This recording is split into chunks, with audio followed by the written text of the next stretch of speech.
Hey guys, it's Hunter. Welcome back to another video. So it is a new year, and that means new guitar lineups. Ibanez has fired the opening salvo by dropping their first round of their 2023 lineup. New signature models and something called the Axe Design Lab. Sounds interesting. Let's talk about it. But you know, I wasn't expecting traditional lineup reveals at the beginning of the year because there's no Winter NAMM show. It's happening in April or something wild and wacky like that. I thought everyone might pull a Schecter or Solar, drop models throughout the year as they become available, but nope, we've got a full traditional drop at the beginning of this year, and hopefully that's a good sign for supply chain recovery. Anyways, holy shit, Hunter, fucking focus.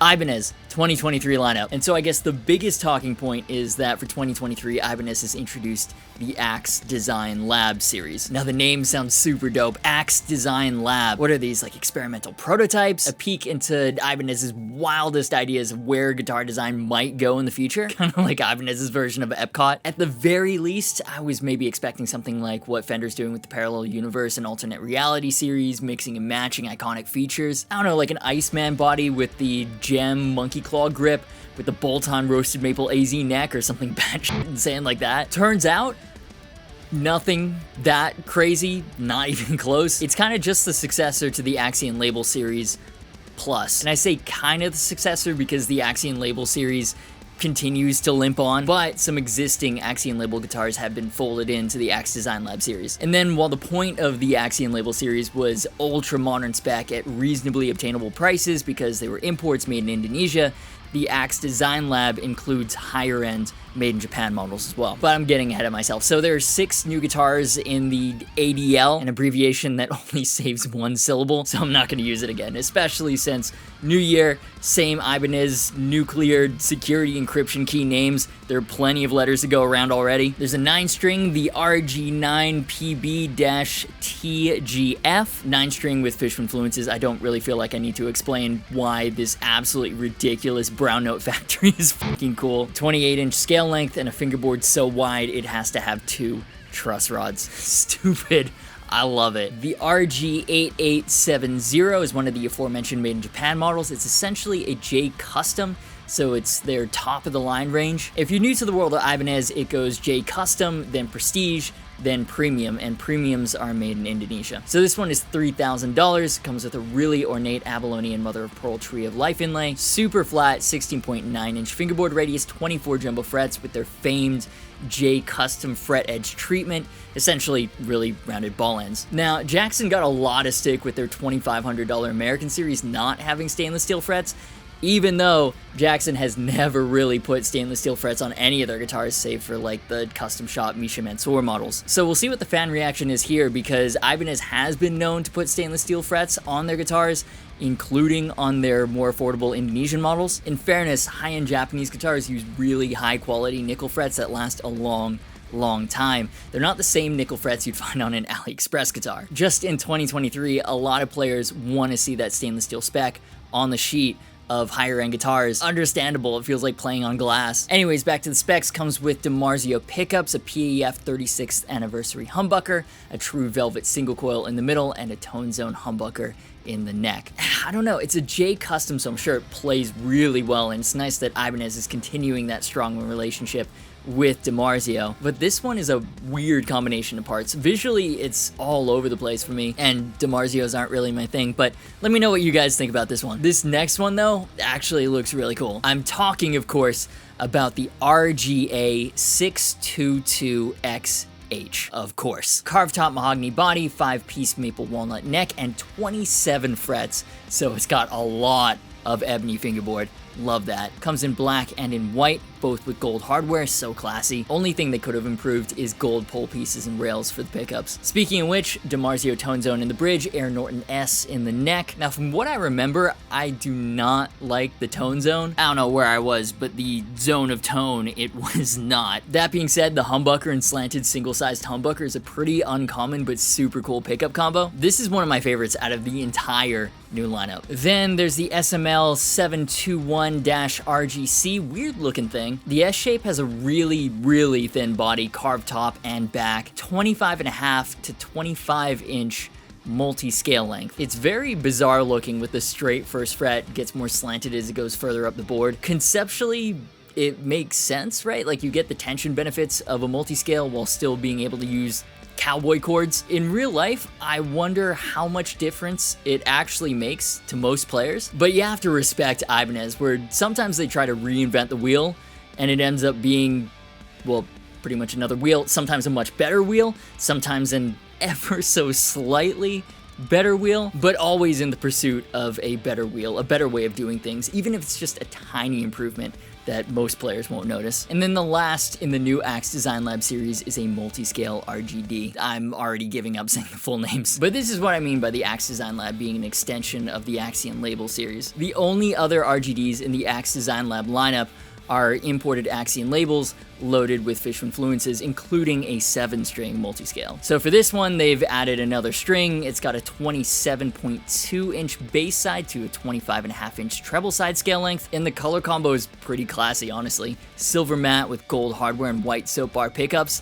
Epic. Speaking of epic though, today's sponsor, Ridge. And they're not just a sponsor, I've been working with them a long time, and I've actually been a Ridge wallet user for years because they're redefining the modern wallet. I love the sleek modern form factor that can fit into your front pocket. The plate's made of aluminum, titanium, or carbon fiber or RFID blocking so scammers can't steal your information, and it comes with a lifetime guarantee. And listen, you guys know you have wallets, traditional wallets that get bulky with old gift cards, unused loyalty cards, receipts. That's just not practical for modern people, and it doesn't happen with Ridge Wallet. Ridge has a ton of colors and styles to choose from. Their key case is the same concept, sleek and durable, but for your keys, no more of that jangly mess. So if you want to see why so many people are upgrading to Ridge Wallet and love it, head on over to ridge.com/agafish. You'll get 10% off your order and free worldwide shipping. Link will also be in the description, and of course, clicking helps support the channel by letting them know that I sent you. And while you're checking that out, let's get back into the Ibanez 2023 lineup. Moving on to the AZ series. Now, somehow I still haven't demoed one on the channel, but they're actually my favorite Ibanez series, probably because they're the least Ibanez-y. Although they've been around for long enough, and there's been so much emphasis on them, they're basically a key part of Ibanez's lineup now. So for 2023, there are 5 new double cut AZs. They're Japanese-made HSH variants for the first time ever in brownish sphalerite and sodalite. They've added dark blue tide to my favorite variation, HSS, with a covered humbucker. Love that hot rodded vibe. And then the AZ Prestige is also getting a triple single variant for the first time ever in antique turquoise and the classic Strat black. I don't really vibe with rosewood fingerboards on Strat, so I'll be waiting for the roasted maple fingerboard version, but it's cool. These are sensible additions for the direction and the audience of this lineup. Classics, but upgraded with roasted maple necks, compound fingerboard radii, and stainless steel frets for 2023. The AZ-S, introduced last year, which seems like it should be called the AZ-T, but I guess it stands for AZ Single Cut, also has new additions. It's just new colors though. Black now comes as a hardtail. There's a new antique turquoise hardtail as well. And then there's a mint green trem version. Now, I think the AZ-S series is awesome, especially the trem versions with no pick guards, but I was really hoping to see more affordably priced Indonesian-made AZ-S's this year. Because right now, you only have the Japanese Prestige versions, where the minimum price of entry is $2,000. Not exactly an impulse buy. Which brings us to the budget-priced AZ Essentials, or AZ-ES. Oh my god, this is why it needed to be AZ-T. Because now you've got AZ-S and AZ-ES, and then what's gonna happen when they do an affordable AZ-S Essentials? You'll have AZ-S, AZ-ES, and then AZ-SES. SEO nightmare fuel aside, it's the same AZ-S that I demoed last year, and it's got new colors. Pastel pink, fuck yes, and purest blue. Unfortunately, only the blue comes in lefty. Moving on then to signatures. The other big talking point for 2023 is the new Polyphia signature guitars. We already talked about this in another video. I'll link in the cards and the description if you want to go check that out after. They're based on the AZ platform and complementary in the same way as still the best Pokemon games, Gold and Silver. Tim Henson's TOD 10 and Scott LePage's Chris 10 both come with the respective still yet unreleased signature and custom series fish influences. I'm a little sad they're discontinuing the old signatures instead of updating the pickups. Especially Tim Henson's Black Beauty-esque AZ was really cool and one of the best takes they had on the platform. But understandable, they had their old signature DiMarzio's, and recently, I think it was Drusive, he had a thumbnail claimed by DiMarzio. He'd included a small cutout of Tim Henson with his old AZ. They said it infringed on their copyright or something ridiculous. Never mind that it was transformative and fair use. But main point, it's best to have a clean break and just go with something completely new. Kiko, the current second guitarist in Megadeth, if you don't know him from his previous catalog, has a new signature as well. He's had a $1,500 one before, now they've launched a $500 version. Honestly, I love the Emerald Flame Burst, even better than the Charcoal Flame on the more expensive version. And a couple of you DM'd me a picture of him playing a Les Paul, so there was some suspicion he might be joining Dave Mustaine at Gibson, but nope, he's avoided being sucked into the Gibson void. For now, he's sticking with Ibanez. And the last new signature, another AZ. Luca Mantavinelli has a new signature, and if you're not familiar with him, don't feel bad. Neither was I until I looked him up just now. He's from Italy, and he's got licks with tastiness matched only by his Luna White AZ. Same specs, same triple Seymour Duncan Fortuna set that are exclusive to the AZ line. I had thought from the stock photos on the website that maybe it was a really light metallic purple, had a roasted maple fingerboard. Nope, it's literally just a white stock triple single AZ with a $200 artist tax over the regular black and turquoise versions.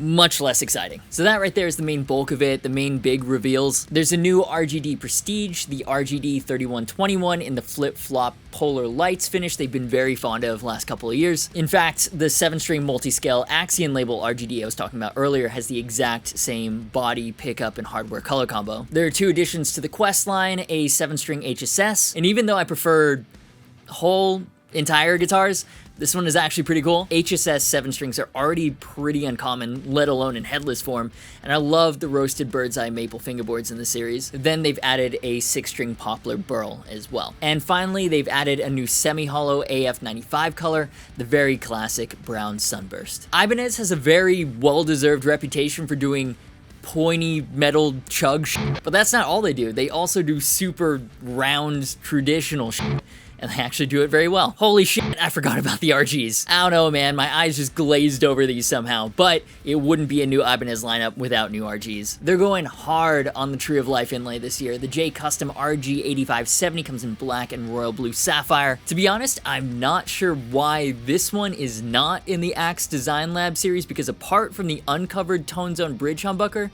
the specs are essentially identical to that of the RG 8870s, and I'm now realizing I probably said the specs backwards when I was talking about that one, saying that the tone zone was in the neck, not in the bridge, but we move. But yeah, the woods are the same, the pickups are the same, so now I'm confused as to what exactly makes a guitar Axe Design Lab material. Again, we move. Then there's a 7-string dual humbucker RG with the Tree of Life inlay, 2 DiMarzio PAF7s, so that's interesting. It's like a 7-string modern shredder, low edge floating trem and everything, and then with vintage tone flare. Interesting spec combination for sure. Then a couple of new Geos, which just get more and more impressive. There's a black hardtail with direct mounted humbuckers, and a poplar burl brown blackburst with a purple heart fingerboard. Cool, and the big thing for both these models is that they've got roasted maple necks on $299 guitars. And I've said it so many times before, roasted maple, which used to be a custom shop only spec, is now going mainstream on budget level guitars, and that is huge to have that level of stability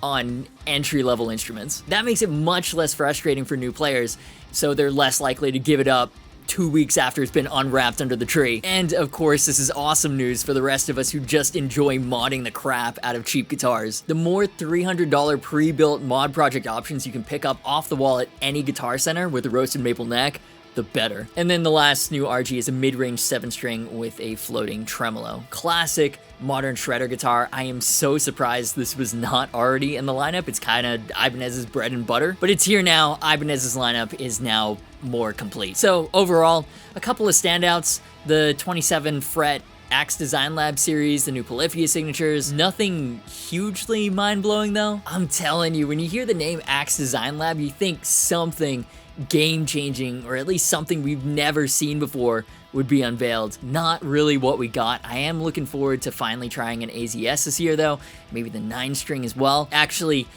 I am definitely gonna try to get that 9-string, but I was really hoping to see more signature Ibanez this year. Jesse Cash from Era deserves one for sure. The riffs he's writing are insane. He's inspiring so many new modern chord players to up their game.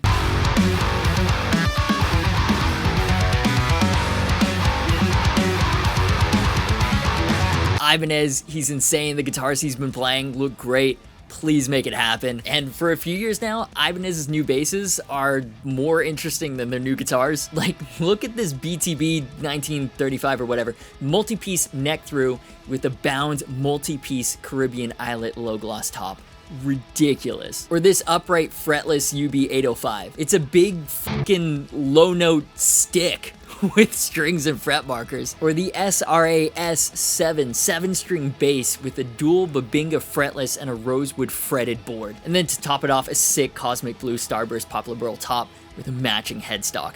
What the fuck is this? I don't know, but it's so wild and I want it. And I don't even bass like that. It's from the Ibanez Bass Workshop, which is what it sounds like the Axe Design Lab should have been the guitar equivalent of. You know what I mean? Maybe it won't become mainstream. It's almost guaranteed not to go mainstream, but there's some truly attention-grabbing stuff going down on the bass side that's just missing from the guitar side. Anyways, that's the recap. Just some of my thoughts. Here's where I'll throw it to you. What do you think of Ibanez's 2023 lineup so far? I assume they've kept a couple of surprises in reserve for NAMM, and there might be a small fall drop. Like, they've completely ignored all of their crazier shapes. Where's the Iceman? Where's the X? Where are the 8 strings? Where are any of the new iron labels? There has to be more coming this year. This can't be it. There has to be. But for now, what do you think? Any and all thoughts, leave them below. But that will do it for this video. If you enjoyed it, make sure you're subscribed. New lineups from the big brands are dropping soon. We're going to talk all about them. You can also turn on notifications. That way you know the minute a new video goes live. Massive shout out to the awesome patrons who make this and all the other content possible. If you want to support the channel as well, get bonus extras, link in the description. You can also join as a YouTube member or grab yourself some merch. Both those really help the channel out too. Social media, affiliate, and Discord server links are in the description. As always, thank you so much for watching. You've been awesome, and I will see you for the next video.